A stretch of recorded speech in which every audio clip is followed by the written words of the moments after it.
Professor Mark Mendelsohn, who is head of infectious diseases at the University of Cape Town, is joining me in studio, and we're going to be discussing something that's been widely covered in the media recently, and that is the growing resistance of antibiotics. Thank you for sitting down with me. Pleasure. Good morning.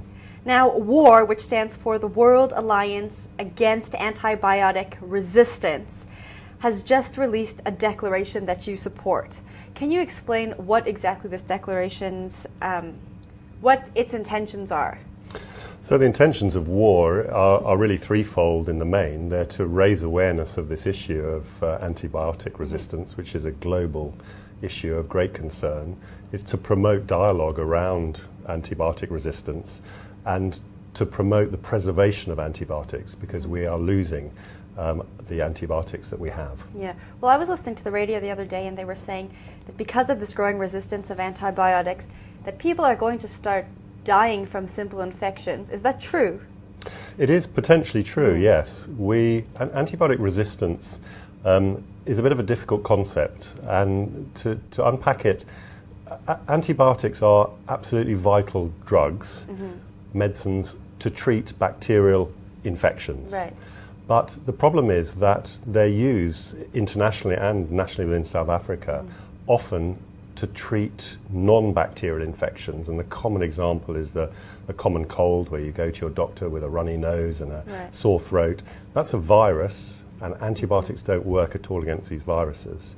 And there are many other examples of the overuse of antibiotics.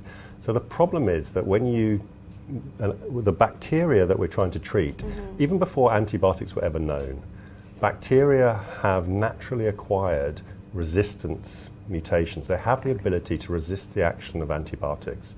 So either they have it naturally, or actually they can acquire it from other bacteria. It can be transferred. Now, when you treat with an antibiotic, what happens is that you kill all the bacteria there that are susceptible to that antibiotic. But if there are any resistant bacteria there, they will be selected out. You will leave them. They won't be killed. And given the right circumstances, those can then replicate and take over. Now, they may just colonize, they may just sit on your skin surfaces or some of the surfaces in your body and may not cause a problem, but could be transferred to somebody else. Or they can actually cause an infection. And if you get an infection and get ill with that bug, which is resistant, then you need to use higher end antibiotics with broader spectrum. And the whole potential cycle can continue.